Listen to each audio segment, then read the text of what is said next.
పాకిస్తాన్లోని క్వెట్టా నగరంలో భారీ పేలుడు సంభవించింది. బలూచిస్తాన్ ప్రావిన్స్లో పారామిలిటరీ దళాలపై జరిగిన ఈ బాంబు దాడిలో కనీసం 13 మంది మృతి చెందగా 32 మందికి పైగా గాయపడ్డారు. క్వెట్టాలోని ఫ్రాంటియర్ కోర్ కేంద్ర కార్యాలయ సమీపంలో రద్దీగా ఉండే ప్రాంతంలో ఈ పేలుడు సంభవించింది. పేలుడు జరిగిన వెంటనే కాల్పుల మోత కూడా వినబడింది. ఈ పేలుడు ధాటికి చుట్టుపక్కల ప్రాంతాల్లో ఇళ్లు, భవనాలు, కిటికీల అద్దాలు ధ్వంసమైపోయాయి. బలూచిస్తాన్ ఆరోగ్య మంత్రి భక్త్ మొహమ్మద్ కాకర్ ఈ దాడిని ధృవీకరించారు.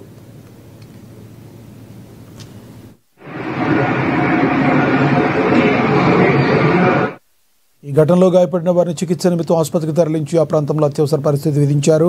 దాడులకు పాల్పడిన వారిని గుర్తించేందుకు భద్రతా బలగాలు గాలింపు చర్యలు చేపట్టాయి. ఈ పేలుడుకు ఇప్పటివరకు ఏ సంస్థ బాధ్యత వహిస్తూ ప్రకటన అయితే చేయలేదు. అయితే బలూచ్ తిరుగుబాటు గ్రూపులు తరచూ భద్రతా సిబ్బందిని లక్ష్యంగా చేసుకుని దాడులు చేస్తుంటారు.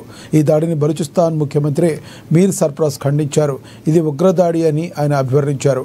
ఉగ్రవాదులు పిరికి చర్యల ద్వారా దేశం యొక్క సంకల్పాన్ని బలహీనపరచలేరని ఆయన తెలిపారు. ప్రజలు భద్రతా దళాల త్యాగాల వృధా కానివ్వబోమని ఆయన స్పష్టం చేశారు.